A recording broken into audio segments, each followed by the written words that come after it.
Well, the search never ends. Does it, fellas? Fellas! The search never ends for the quest. The quest is to continue developing as a musician on every front. That doesn't mean learning always new things. Sometimes it's revising old things. Sometimes, for me, it's a multi-pronged process. This is prongs. So I will, a particular kind of music per se. I might get inspired, the blues stuff is always at kind of the crux of my playing. Because to me, it all stems from having really good vibrato and articulation and having a variety of different vibratos to choose from. Because I notice that that's the thing I like to listen to most in others. So when I find myself actually listening to another guitar player, usually it's guys that are not playing a whole lot of notes, but just have incredible phrasing or vibrato and tone. That's not to say that I don't like guys with amazing technique as well. I do. It's just that for whatever reason, I gravitate towards those who speak more with this kind of mastery of the nuances of the electric guitar, okay? So that's how I am always trying to revise. So for me, a lot of times it's going back to the source. So a lot of times I'll sit down and I'll play with old blues records. Some of my favorites, old B.B. King stuff, Live at the Regal, Blues is King, which is a live thing from like 1966. Some Albert Collins. I like listening to, there's a kind of vibrato that Otis Rush did, kind of a wider vibrato. And my favorite Otis Rushism is on this record called Chicago Blues Today. And so I'll reference that and I'll listen to that stuff. I like also, my jazz guys that I like to listen to for phrasing and just cool vibe, is Kenny Burrell, Grant Green, and Wes Montgomery, certainly George Benson.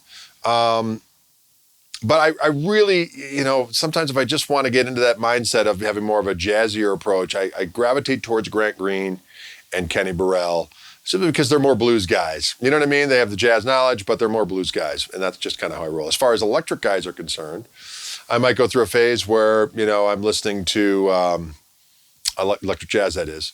More modern guys. I do like Schofield. There's some things that Schofield does I've always loved.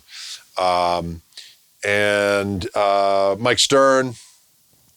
These are guys, I'm kind of dating myself, but these are the guys that I grew up kind of emulating. They were modern guys when I was a younger. So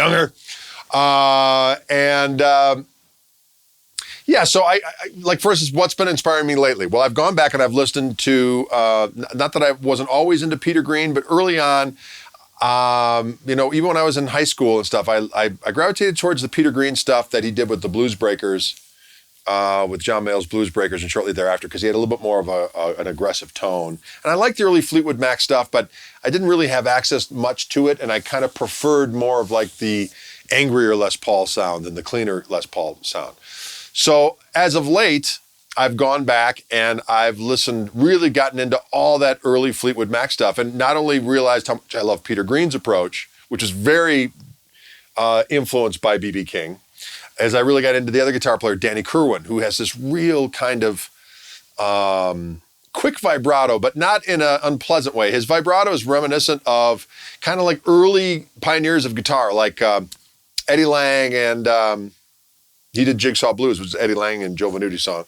But he also was into Django Reinhardt, so he's got more of that kind of Django vibrato, which is kind of weird because that's who B.B. King was influenced by, his vibrato. So been listening to those guys. And then everyone is always talking to me about Paul Kossoff. I never really had any of those old Free records. So I've immersed myself in early Free, particularly that live record, and kind of worked on that vibrato. Not because I want to do that vibrato verbatim, but I just want to get inside someone's head. That's what I kind of like to do. I get inside someone's head and I try to be able to speak in their vernacular, and then by doing so, add it to my own pool so I can kind of take it out and mutate it as I please. So I've gotten into early Paul Kossoff, well, not early Paul Kossoff, and that live Free record. And then there's some other guys that I never really got into. People were always talking about, and they just were never in my brother's record collection, or friends of mine never had their records. But I've really gotten into Rory Gallagher, especially actually when I was in Europe touring a couple of years ago. These Irish guys were over. They came over from Ireland to see us play in Germany. And they're like, we're going to help you get into Ireland to play some gigs. I'm like, that'd be great. He said, here's a CD for your listening and dining pleasure in the meantime. And it was this live Rory Gallagher record called Irish Tour. I was like, oh, cool. And my bass player, Tom, was like, oh, I love that record. I used to play along with it all the time. And he was a big fan. And I was like, I never really got into Rory Gallagher for whatever reason. So all of a sudden, like a year later or so, I'm digging through my stuff and I find this CD. And I pop it on. And the first couple of listens, I'm always... you got to get, I find myself having prejudices in my mind of stuff that I think I'm not going to like this because it's another white guy playing blues stuff. Like, what am I? What?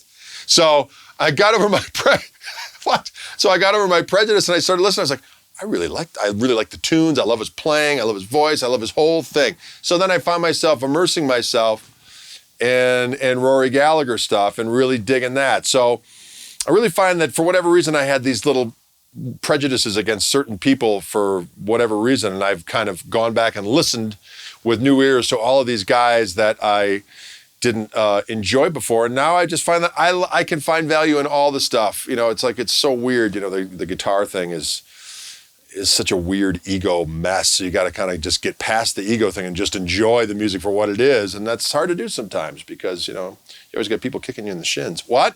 Just kidding. I don't know what that means, but. I've just been really enjoying some stuff that I never really gave a chance to before. And that's kind of a good exercise. I mean, I can even get to the point now where stuff I really used to have a visceral repugnance to, I actually like, well, I'm okay with that. You know what I mean? And that's not because I've given up. I've actually just said, hey, you know what? It's all good. Can you dig it, dudes? Fellas, you know what I'm talking about? So there you have it. So that's what keeps me inspired. Kind of listen to, I saw some... Charlie Hunter stuff on YouTube the other day. I was like, man, that guy's a bad mofo. There's all kinds of different guys. I look my buddy Eric Gales plays some great stuff.